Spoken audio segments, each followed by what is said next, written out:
The original Bokura was a super unique two-player co-op platforming puzzle indie title that required both players to really communicate in order to solve the puzzles, as they led two young boys on a life-changing journey filled with dark twists and unsolved mysteries. Its sequel, Bokura Planet, released in 2025 by... I'm not even gonna bother trying to say this name. For Steam, answers none of those lingering questions. Instead, it opts to tell a brand new story while dialing the dark themes up to 11. As it encourages players to keep secrets from one another while still expecting them to work together.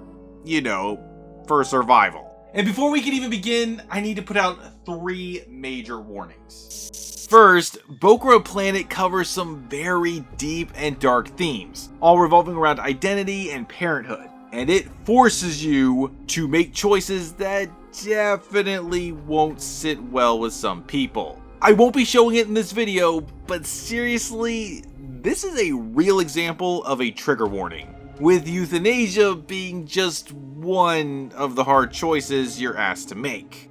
So, fair warning. Bokura Planet is not for the faint of heart. Second, and this isn't a major warning like the first one, but you still need to know it. For those of you new to the world of Bokura, co-op is mandatory. Both players need to own a copy of the game, as both the gameplay mechanics and story bits are built around not being able to see your teammate's screen. And no, this isn't an option. Fortunately, both Bokura games are on the cheap side. And finally, for those of you who are just learning about Bokura for the first time, feel free to jump straight into Bokura Planet if you so choose, as even if you've never played the original, story-wise, they are, as far as I can tell, completely unrelated. Similar to how, like, most Final Fantasies are only connected via similar themes or visuals, so you won't really be lost or spoiled if you decide to start here. Okay, warning's over, and don't worry, there won't be any spoilers either. Just a little bit of setup. So, this time around, after waking up in a cold sleep, we find ourselves stranded on a hostile alien world after our ship has mysteriously crashed and is seemingly unable to launch again in its current state. And if that wasn't bad enough, our third crewmate is missing, seemingly having ventured out into this unknown world filled to the brim with bleeding trees and creepy hills that watch you. No, not those. Oh! Yeah, those ones. Figuring that a recon drone that had landed on the planet prior was their best bet for fixing the ship and hopefully getting off this planet, and with few other options available to them, the remaining duo decide to go search for it and hopefully find their missing ally along the way. Or at least one of them hopes they do. Taking control of our crewmen, you'll find that your options are pretty simple. You can jump, climb, and push objects. Falling from too high results in death, among other things like electric traps, horrid monsters, and of course the most dangerous fiend of them all. Oh, come on, you know we're all gonna do it at least once. Huh? Do what? Okay, so once you've gotten past that desire to murder one another, you know, eventually, it's time to actually work together. And Bokura Planet does a great job easing you into its main gimmick pretty well: communication. Essentially, as you progress, both players are going to have to split up, often being blocked by these strange mechanical doors and traps that are littered across this very organic looking worlds? To get past these obstacles, you're usually going to need to hit a switch or put in a code, stuff like that. However, as you could probably expect, more often than not, you won't actually be able to see the code or hit the switch yourself. That is what your partner is for. So you're both going to need to describe what you're seeing, what you're hearing, I hated the audio puzzles. I do not have an ear for these things. What you need in order to progress, and even the timing of when you're going to make your move in order to prevent that. Yeah, if there's something that can definitely be said about the Bokura games, it's that they really managed to squeeze out a lot of brutality from their simple yet efficient visuals, as both games are just oozing with style. Especially here, as every area you find yourself in looks less and less natural as you go. More and more disturbing, more and more alien, and less human. Though, personally, I found that creepy dog thing from the first game to be way more disturbing than anything in this.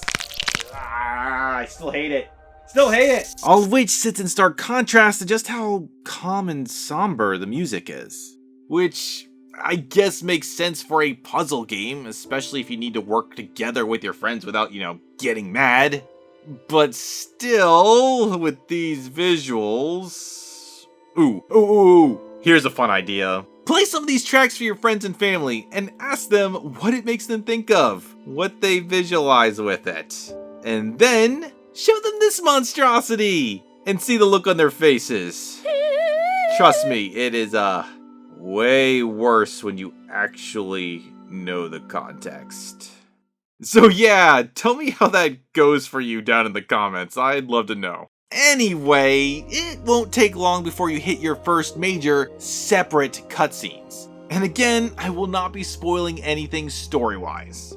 But this is what truly separates Bokura from Bokura Planet. In the original Bokura, there were moments where the story would occur specifically for each player. Then the duo would reunite and would have to make a decision around that information together. Now, I imagine that the idea there was that you and your buddy would share with each other the, let's just say, concerning information you each discovered in order to come up with your choice. At least, that's what we did. Bokura Planet, on the other hand, is just the opposite. Each character has their own sub-story going, and the game actively tells you, the player, not to disclose what you've seen.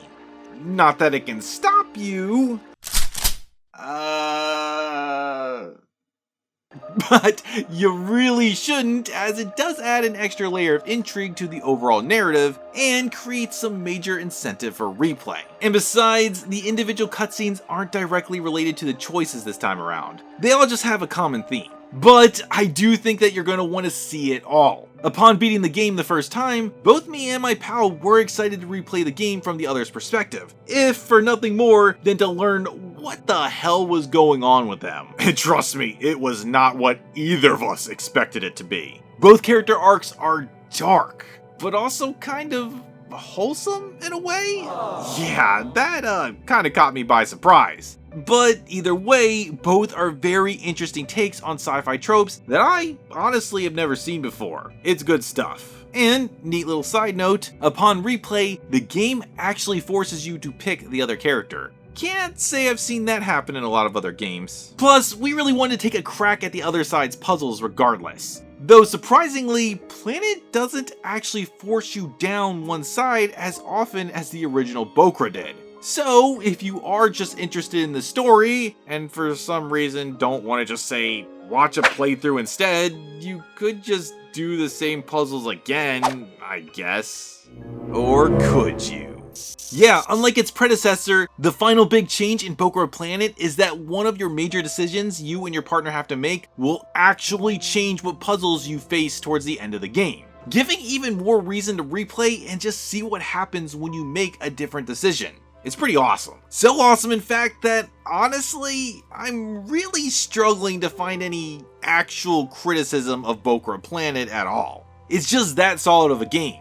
But if I had any real complaints, it's that maybe Bokura Planet felt a lot easier than Bokura did.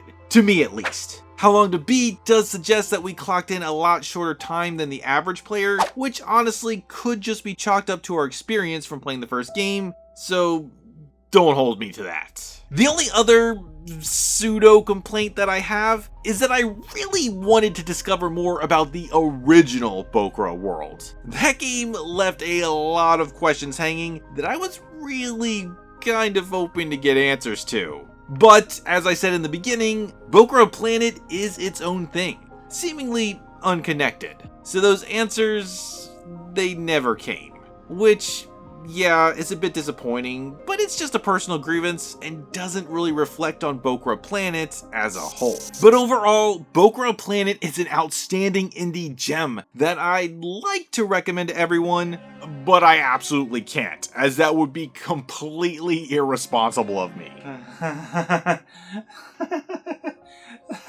It is 100% not for the faint of heart. But if you like puzzle games, have a friend that you can seriously cooperate with, and most importantly, and I cannot stress this enough, can handle deep, dark, and disturbing subject material, then yeah, I can definitely recommend visiting Bokura Planet.